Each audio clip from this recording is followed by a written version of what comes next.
Hi everyone, and good evening from Kyiv. My name is Andrew Polomarchuk, and I'm medical doctor of rehabilitation medicine, neurologist, head of Kyiv Medical University Physiology Department, and welcome to the Rehabilitación podcast. I ask you to direct all your support and donation for the future rehabilitation hospital through the United Ukraine Appeal. This ensures that every contribution is handled with the highest standard of international accountability as we build this future together. This project is a natural scaling of model that is already working right now in Kyiv, Ukraine. And with your support, we can bring this level of care to thousands more in Ukraine. Thanks for your support. In our previous podcast, I began discussing the differences between treatment and rehabilitation. The main conclusion we reach in that medical rehabilitation, specifically clinical medical rehabilitation, is a part that cannot be separated from medical treatment. In other words, for greater effectiveness, you need both medical treatment and medical rehabilitation. Today, on the second solo podcast release, I'm shifting our focus to look at what truly drives medical rehab. We are talking about the brain of recovery process, the evolution of medical rehabilitation approaches. And I'll begin with my personal story. First time in my life, term multidisciplinary team, I heard in early 19th when I was in high school. It was due to the environment in which I grew up and what was around me. What kind of environment was that? Maybe if there is more detailed request, I can tell you more about it. But now about the facts. I have a document here dated in 1982, the first one, Rehabilitative Treatment of Motor Disturbance in Organic Nerve System Lesion in a Rural Medical District, dated 1982.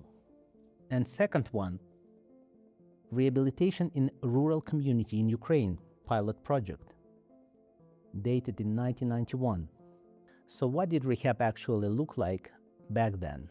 People used to call it a multidisciplinary model, but really it's more accurate to describe it as a multidisciplinary approach. Think of it like a massive factory. Different departments doing their own things, surgery here, physical therapy there, all kinds of physiotherapy modalities, alternative medicine, and others. And psychology, to be honest, it just wasn't part of the pictures back then. Everyone is a pro what they do. The surgeon does perfect job on the ligament. The PTs in those times is called another term, but the essence remains the same. Gives you exercise, but here's the catch. They barely talk to each other. Everyone works in their own little bubble. The surgeon only sees the knee. Physiotherapist only sees how far that knee can be bent, but nobody actually sees the person as one whole system. It's a top-down system. The doctor is like the boss, giving orders for everyone else to follow. And the patient, well, in this setup, the patient is just the object, like a broken watch that needs to be fixed. On the other hand, you've got top-level experts in every area of the medical rehabilitation. But the downside, nothing really connects. You end up ending mixed messages, and in the end, the whole recovery system just kind of collapses like a pile of loose bricks. That's basically how multidisciplinary model works. No matter how you put it together, you're still going to have both the strengths and the drawbacks. You can't truly build team with this setup.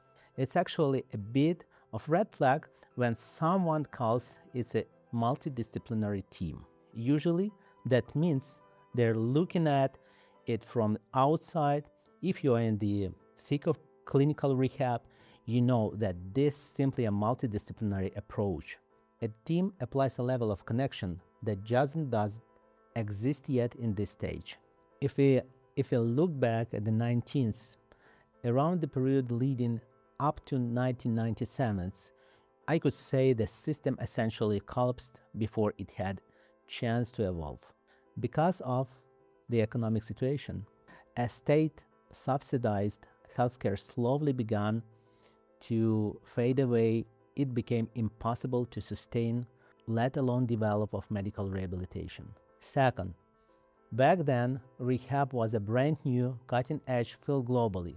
It was evolving so rapidly on its own that we simply couldn't keep up with the global pace of innovation and growth. And this is especially critical right now as we are building up military medical rehab in Ukraine.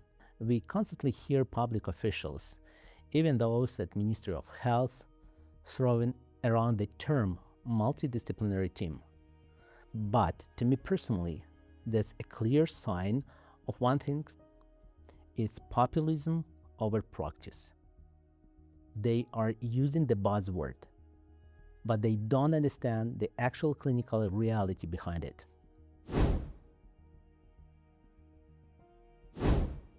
The interdisciplinary model. Naturally, the global rehab community realized they couldn't keep going like that. Something had to change. That's when the interdisciplinary model came in, and honestly, it was a real breakthrough. So, what actually changed? Communication. Imagine this.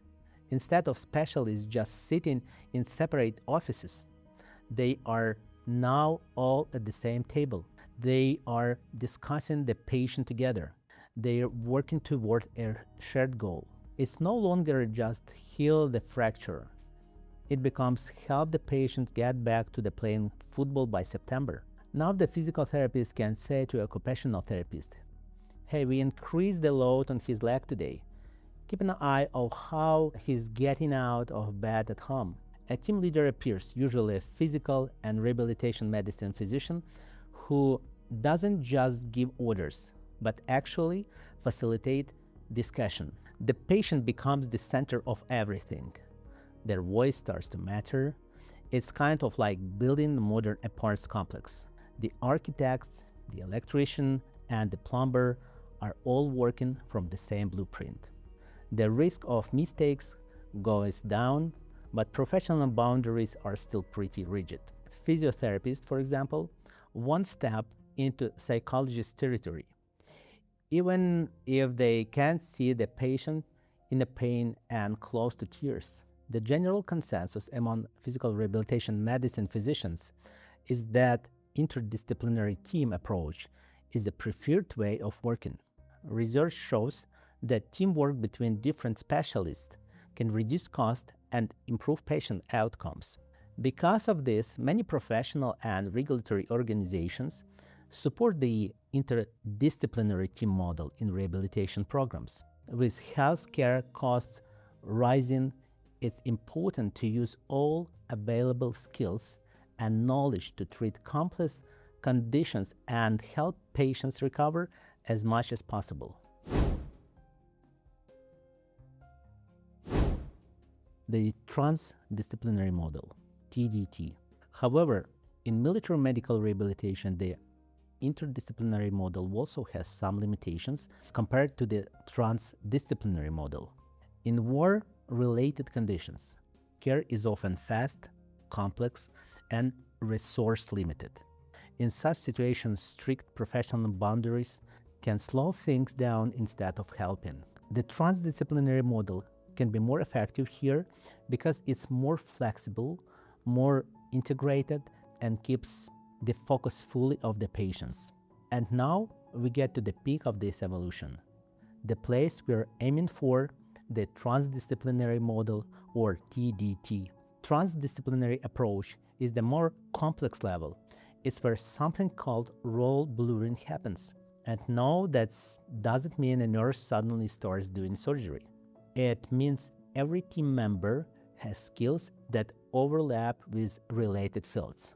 In a transdisciplinary team, the boundaries between disciplines become more transparent. A physical therapist might understand the basic of cognitive behavioral therapy to help motivate patients during painful procedure. A speech therapist might know how to properly position patient body to make swallowing easier. So, this is no longer just a roundtable discussion. It's more like a single, continuous floor.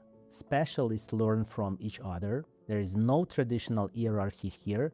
It's more about the intellectual partnership. And most importantly in this model, the patient and their family are full members of the team. They are not just a client. They are co-creator of their own recovery process.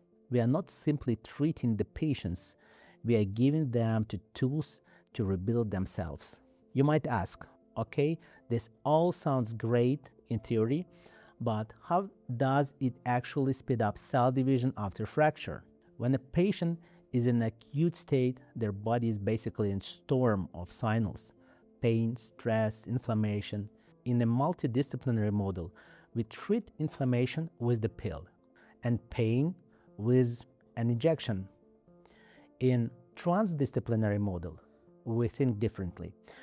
We understand that if we reduce anxiety, we lower cortisol levels. Lower cortisol means faster collagen synthesis. And faster collagen synthesis allows us to introduce load of the limb earlier. It's mean from psychology through understanding biology process, we improve physiotherapy approach. That's what we mean by architecture of regeneration.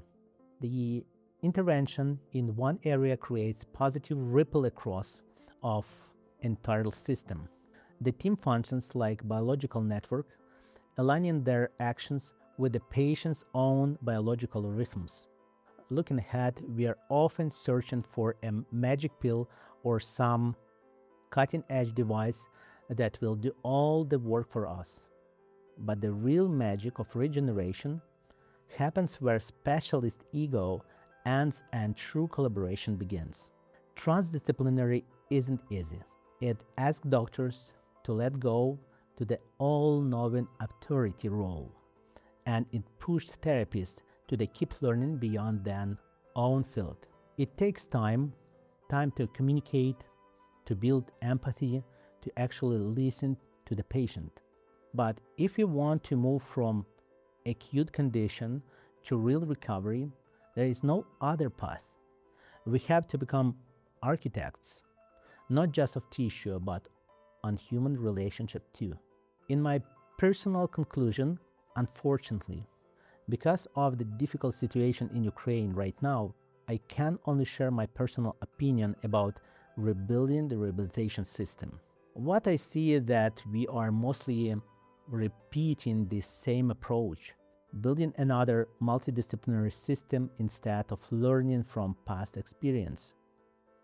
A lot of money is being instead into something that may not end up working as effectively as we hope. In wartime, it's especially important to think like visionary in every field that is closely connected to the war and its consequences. And medical rehabilitation is definitely one of those fields, especially from the point of view of the formation of military medical rehabilitation, clarity in the organization of terms because of particular importance. And this topic will be discussed in more detail in the next episode, Rehabilitacion podcast. Wish you all the best and stay tuned.